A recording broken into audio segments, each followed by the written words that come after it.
আসসালামু আলাইকুম রহমতুল্লাহি ওয়া বারাকাতুহু। আজকে আমরা হযরত আলী রাদিয়াল্লাহু তাআলা এর যুদ্ধের নীতি সম্পর্কে আলোচনা করব। মুসলিম গৃহযুদ্ধের সময় হযরত আলী রাদিয়াল্লাহু তাআলা তার সৈন্যদের জন্য কঠোর নীতিমালা প্রণয়ন করেছিলেন। তিনি সৈন্যদের যুদ্ধক্ষেত্রে লুটপাট করতে কঠোরভাবে নিষেধ করেছিলেন। পরবর্তীতে রাষ্ট্রীয় কোষাগার থেকে তাদের নিয়মিত বেতন প্রদানের ব্যবস্থা করেছিলেন। যুদ্ধে বিজয়ের পর তিনি পরাজিত শত্রুদের ক্ষমা প্রদর্শনে বিশেষ গুরুত্ব দিতেন। এই দুটি নীতিমালা পরবর্তীতে ইসলামী আইন শাস্ত্রে গৃহীত হয়। হযরত আলী রাদিয়াল্লাহু তাআলা তার সেনাপতি মালিক আল আশতারকে বিশেষ নির্দেশনা দিয়েছিলেন শান্তির প্রস্তাব অবহেলা না করতে, কোনো চুক্তি লঙ্ঘন না করতে, প্রথমে আক্রমণ না করার নীতি মেনে চলতে। তিনি সৈন্যদের জন্য বিশেষ আচরণবিধি প্রণয়ন করেছিলেন।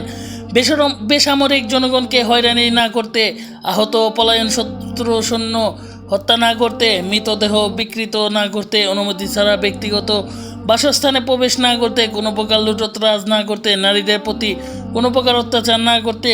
একটি যুগান্তকারী সিদ্ধান্ত হিসেবে তিনি বিজয়ের পর নারীদের দাসে পরিণত করার প্রথা নিষিদ্ধ করেছিলেন। যদিও এই সিদ্ধান্তের বিরুদ্ধে কিছু অসন্তোষ দেখা দিয়েছিল। সিফফিনের যুদ্ধের সময় মুয়াবিয়ার বাহিনীর বিরুদ্ধে লড়াইয়ের সময় তিনি প্রতিশোধ পরায়ণতা থেকে বিরত থাকেন এবং কৌশলগত সুবিধা থাকা সত্ত্বেও শত্রুদের পানির উৎস ব্যবহার করতে দিয়েছিলেন।